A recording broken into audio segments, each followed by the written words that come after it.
अस्सलाम वालेकुम, नमस्कार, सत श्री अकाल। आज वैसे तो एक कोचिंग का और दूसरा जिस तरह से हमने ये सीरीज शुरू की है कि कुरान हकीम का दर्स वेद और भगवत गीता के उपदेशों के साथ उसकी व्याख्या का दिन था कि हम एक नया वीडियो डालें। जिस तरह आप जानते हैं कि पूरा हिंदुस्तान एक ऐसे गम में डूबा हुआ है जहां मैं ये बात कह सकता हूं कि जुबान खामोश है और दिमाग पर गम का वो साया पड़ा है जो सोचने समझने की सलाहियत खो चुका है। लेकिन कुछ दिन से कुछ ऐसे वीडियो भी आए कि इस वक्त जरूरत इस बात की थी कि मैं एक मामूली सा हकीर सा शख्स, लेकिन फिर भी अपने उन बड़ी तादाद में शागिर्द, मेरे वो स्टूडेंट्स जो बड़े प्यार करते हैं, मुझे बड़ी मोहब्बत करते हैं, मेरे वो दोस्त जो मेरी बातों को सुनते हैं और मुझे बड़ा मोटिवेट कर रहे हैं कि मैं बराबर उनके लिए कोई ना कोई वीडियो बनाऊं, तो मेरी जिम्मेदारी थी कि मैं अपने उन तमाम भाइयों के लिए जिन पर पहलगांव में कश्मीर के अंदर दरिंदगी भरा, वैश्याना, बेहद जुल्म से भरा, जानवरों से बदतर इंसानियत को तबाह और बर्बाद करने का जो एक मंसूबा रचा है, यकीनन उसकी जितनी मजम्मत की जाए कम है। लेकिन उससे ज्यादा इस बात के लिए जरूरत है कि जो भाई इस दुनिया को छोड़कर उस रब, उस सृष्टा, उस मालिक के पास गए हैं, हम अपने रब से ये दुआ करें कि वो बंदों से बहुत मोहब्बत करता है, हमारे इन भाइयों के साथ भी बेहतर से बेहतर सलूक करे, और वो पीछे जिन हमारी बेटियों और बहनों को छोड़ गए हैं उन्हें सब्र और जीवन व्यतीत करने के लिए धैर्य दे, और हम उनके जिस काम आ सकते हैं हमें यह तैयारी करनी है कि कैसे उस छोटे बच्चों को आने वाले वक्त में कामयाब जिंदगी दें। हम सब उसके बारे में विचार करें। मैं सिर्फ ये कहने आया हूं इस वक्त कि हमारा पड़ोसी देश और तमाम वो आतंकवादी जिन्होंने जानबूझकर एक धर्म का नाम प्रयोग करके इस देश को तोड़ने के मंसूबे रचे हैं, उससे हमेशा हमें होशियार रहना है। अगर हम नहीं रहे तो पड़ोसी मुल्क का वो मंसूबा जिसके तहत ये घटना कराई गई वो कामयाब हो जाएंगे। मैं आज इस घटना को एक नए तरीके से आपके सामने रखता हूं, जरा गौर कीजिए। मेरे पहला आह्वान, मेरी पहली दरख्वास्त मैं मुतनब्बे करता हूं मुसलमान बेटों को और अपने मुसलमान भाइयों को जो हिंदुस्तानी हैं, जिनके दिल में हिंदुस्तान के लिए दिल धड़कता है, जो इस सरजमी को अपनी मां समझते हैं, उनसे खास तौर से कहना चाहता हूं, और अपने सनातन धर्मी भाइयों से भी, कि उन्होंने सिर्फ यह गुनाह नहीं किया कि बेगुनाहों को कत्ल कर दिया, बल्कि उससे बड़ा गुनाह एक और किया है। हम मुसलमान ये मानते हैं कि कुरान हकीम अल्लाह का कलाम है। यकीन मानिए उन्होंने कलाम हकीम की, उस कुरान हकीम की, उस अल्लाह के कलाम की खुल्लम खुल्ला बेइज्जती की है। और मुझ जैसा कोई भी मुसलमान जिसके दिल में हिंदुस्तान के लिए दिल धड़कता है, अपनी इस धरती मां पर कुरान हकीम की बेइज्जती बर्दाश्त नहीं कर सकता। अगर मेरी आवाज उन तक पहुंचती है तो याद रखें कि वो आतंकवादियों का एक सबसे बड़ा दुश्मन मैं, कमजोर सही, लेकिन मैं ऐलान करता हूं कि तुमने मेरे कुरान की बेइज्जती की है। और उसका सबूत यह है कि कुरान ने कहा सूरह नंबर 5 आयत नंबर 32 में, मन कतला नफ्सिन बेगैर नफ्सिन व फसदिन फिल अर्ज़ फकान्नमा कतल अन्नास जमिया, कि जिस शख्स ने एक बेगुनाह शख्स को कत्ल किया जो ना कातिल है ना फसादी है, तो उसने एक शख्स को नहीं बल्कि पूरे जहान के लोगों को, पूरे समाज को कत्ल कर दिया। इसलिए अपने आप को इस कुरान को मानने वाला, कहने वाला अगर किसी बेगुनाह को हुक्म का खून कर रहा है तो वो सिर्फ एक खून नहीं कर रहा है बल्कि कुरान की बेइज्जती कर रहा है। हम सब कुछ बर्दाश्त कर सकते हैं लेकिन इस धरती मां का अपमान और अपने कुरान हकीम का अपमान बर्दाश्त नहीं कर सकते।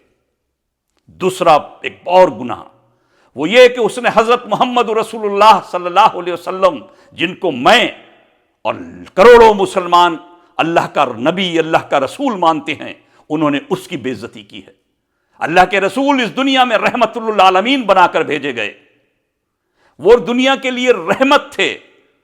उनका नाम लेकर, उनसे रिश्ता जोड़कर लोगों के लिए अगर जहमत बनते हैं तो यह नबी का यकीनन खुल्लम खुल्ला बेइज्जती है। और मैं भरपूर मजम्मत करता हूं, मैं सब कुछ बर्दाश्त कर सकता हूं, इस धरती मां का अपमान बर्दाश्त नहीं कर सकता और अपने रसूल का अपमान बर्दाश्त नहीं कर सकता। इसलिए लानत है इन पर, इन जैसे आतंकवादियों पर खुदा की लानत, उसके फरिश्तों की लानत और हम जैसे हिंदुस्तानियों की लानत।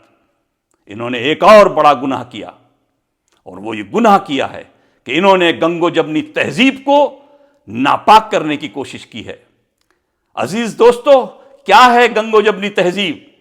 सिर्फ हिंदू मुसलमान के मेल को गंगो जमनी तहजीब नहीं कहते हैं। लोगों ने समझा नहीं है इसे, जरा गौर करें।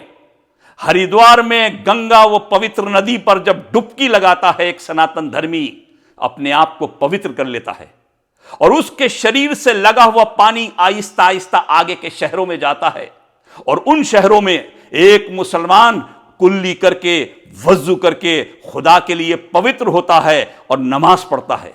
फिर उसकी वही कुल्ली का पानी बहता हुआ प्रयागराज जाता है और फिर उसके अंदर वापस सनातन धर्मी डुबकी लगाता है, अपने को पवित्र करता है।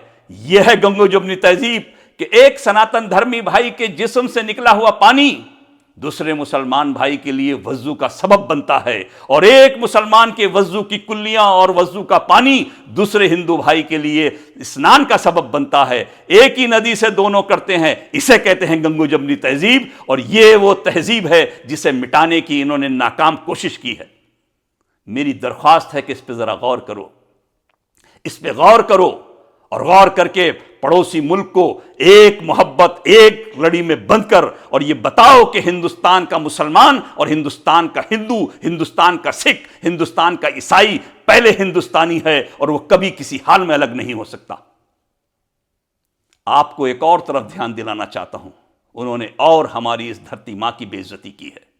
वो ऐसे की है, ये धरती मां, ये पूरा हिंदुस्तान हमारी मां है। दुनिया में सबसे हसीन, सबसे खूबसूरत अगर कोई औरत होती है तो वो मां होती है। और ये हमारा मुल्क, ये भारत हमारी धरती मां है, हमारी मां है। और जिस तरह एक मां का जिस्म, उसमें हाथ होते हैं, पैर होते हैं, सीना होता है, पेट होता है, कमर होती है, गला होता है और फिर उसका चेहरा होता है। अगर तमिलनाडु, केरला, आंध्रा, तेलंगाना, महाराष्ट्र और यूपी, बिहार, बंगाल, पंजाब, उत्तर प्रदेश, उत्तराखंड और हरियाणा इस शरीर के हिस्से हैं, हाथ और पैर हैं, तो हम नहीं भूल सकते कि इस धरती मां का हसीन चेहरा कश्मीर है, जो बेहद खूबसूरत है। मेरी धरती मां का चेहरा है जिसे कश्मीर कहते हैं। अगर ये चेहरा मायूस हो गया तो पूरी मां मायूस हो जाएगी। इस चेहरे पर उन जालिमों ने इसी की धरती मां के सपूतों के खून से रंगरेज किया है, नाजायज खून से रंगा है। मेरी मां के चेहरे पर खून से रंगने वालों को मैं नहीं भूल सकता। मैं 140 करोड़ लोगों से कहता हूं कि अपनी मां के चेहरे पे लगे हुए इन धब्बों को ना भूलो और तैयार हो इस बात के लिए कि ऐसे मां के दुश्मनों को हम जिंदा नहीं रहने देंगे, इस धरती से उखाड़ फेंकेंगे। लेकिन इसके लिए जरूरी है कि हम एकजुट हो जाएं, एक हो जाएं। ये हमें बिगाड़ने की, हमें अलग करने की साजिशें हैं, पड़ोसी मुल्क की साजिशें। नाम तो उसका पाकिस्तान है, लेकिन वो दुनिया का सबसे पलितिस्तान है। ये हमारा ऐलान है और हमारी ये दिली ख्वाहिश है। मैं एक और बात कहना चाहता हूं, सरकार हुक्म दे और पड़ोसी मुल्क तक ये पहुंचाना चाहता हूं। अभी इस मुल्क में वीर अब्दुल हमीद के जानशी जिंदा हैं। याद करे वो जंग जब उन्हें घमंड था अपने टैंकों पर और वो सोचते थे अटूट टैंक है। एक शख्स बस सिर्फ बाकी रह गया था और उसने अपने सीने को चीरकर उस बारूद को अपनी कब्रगाह बना दिया और पाकिस्तान के बारूद को कब्रिस्तान बना दिया। ज़कात और खैरात में मिले बारूद को तबाह करके ये बताया था कि एक वीर अब्दुल हमीद ही उसके लिए काफी है। आज करोड़ों वीर अब्दुल हमीद इस धरती मां पे बिटने को तैयार हैं। मौका लगा तो यकीन मानो, सिर्फ हिंदुस्तान का 20 करोड़ मुसलमान, सिर्फ 20 करोड़ मुसलमान अगर वज्जू की 3 कुल्लियां पाकिस्तान पे फूंक दे तो वह तबाह और बर्बाद और बहकर निकल जाएगा। या हमें मजबूर ना करो कि हम सरकार से परमिशन लेकर सीमाओं पे आकर सिर्फ एक वक्त की नमाज के लिए वज्जू की कुल्लियां थूके तो तुम तबाह हो जाओगे। इसलिए रुको और बर्बाद मत होने से बचाना है तो फिर हमारे कहर से बचो, हमारे सब्र का इंतजाम मत करो, इंतजार मत करो। और हमें सब्र का एक हद होती है, हमारा सब्र टूट चुका है। दोस्तों, मैं फिर अपील करता हूं, इस धरती मां के चेहरे पे लगे हुए नापाक खून का हम बदला लेंगे और वो बदला यह होगा कि हिंदुस्तान का हिंदू और मुसलमान और ज्यादा मजबूत होकर दोस्ती और एकता, अखंडता की तरफ जाएगा और बताएगा कि तुम जैसे नापाक लोग हिंदू और मुस्लिम को अलग नहीं कर सकते। एक ही गंगा से स्नान कर कर, एक ही गंगा से वजू कर कर हम उस अपने रब को राजी करते हैं। तुम हमें क्या बिछाड़ोगे, तुम हमें क्या अलग करोगे। आज जरूरत इस बात की है कि हर मोहल्ले से, हर शहर से, हर मैदान से आवाज ये उठे कि हम कल भी एक थे, आज भी एक हैं और हमेशा एक रहेंगे। और फिर कहने वाला हमें देखकर ये कहने पर मजबूर हो जाए कि हकीकत में ये वो देश है जिसे हिंदुस्तान कहते हैं और यकीनन यही वो देश है कि सारे जहां से अच्छा हिंदू सिता हमारा, हम बुलबुले हैं इसकी, ये गुल सिता हमारा, दुनिया को कहने पे मजबूर कर दें। मेरी तुमसे यही दरख्वास्त है। अगला वीडियो इंशाअल्लाह कोचिंग और कुरान की तालीम पे जाएगा। लेकिन दोस्तों, ये जो मामूली सी झूठी घटनाएं आ रही हैं, मैं तो उन्हें झूठी कहता हूं। कोई हिंदुस्तानी किसी मुसलमान से नफरत नहीं कर सकता, कोई मुसलमान किसी हिंदू से नफरत नहीं कर सकता, क्योंकि हम भारतीय हैं और हमें भारतीय होने पे गर्व है। हम हिंदुस्तानी हैं, हमें हिंदुस्तानी होने पे घमंड है।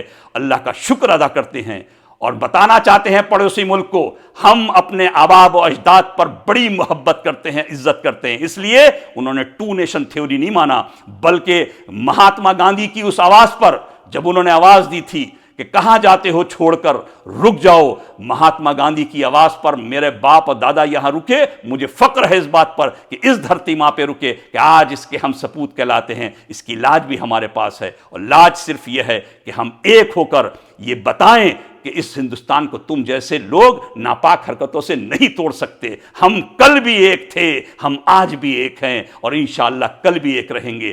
खेल के मैदान में, वर्ल्ड कप में शॉट कॉर्नर लेकर जो तुम्हारी सीनों पर असलम शेर खान ने शॉट मारकर वर्ल्ड कप इस धरती मां के गले में और धरती मां की गोद में डाला था, तुम उस शॉट की गूंज भूल गए। तुम भूल गए उस चीज को जो हमारे खिलाड़ियों ने करके तुम्हें दिखाया। तुम भूल गए उस चीज को जो हमारे फौजियों ने तुम्हें दिखाया। अरे जो देश 90,000 से ज्यादा फौजियों को अपने कदमों में झुका सकता है, एक ही झटके में तुम्हें तबाह और बर्बाद कर सकता है। इसलिए हमारे सब्र की एक सीमा है, वो रखो। दोस्तों, अपने पास रहते हुए और छुपे हुए उन दुश्मनों को भी पहचानो, वो किसी भी चोले में हो सकते हैं, हमारे आस्तीन के सांप भी होते हैं। हम अपने देश के लिए आंखें खोलना है और सिर्फ एक ही पैगाम देना है, वो है हिंदुस्तान का दूसरा नाम मोहब्बत है, क्योंकि अल्लाह का दूसरा नाम मोहब्बत है, परमात्मा का दूसरा नाम मोहब्बत है, श्री कृष्ण का दूसरा नाम मोहब्बत है, श्री रामचंद्र जी का दूसरा नाम मोहब्बत है, और मोहम्मद सल्लल्लाहु अलैहि वसल्लम का दूसरा नाम रहमत और मोहब्बत है। अल्लाह से दुआ और दरख्वास्त है कि हमारे देश की एकता अखंडता बनाए रखे, हमारी मोहब्बतों को और बढ़ाए और इस देश पर हमें मर मिटने की तौफीक अता फरमाए। आमीन या रब्बुल आलमीन। जय हिंद, जय भारत।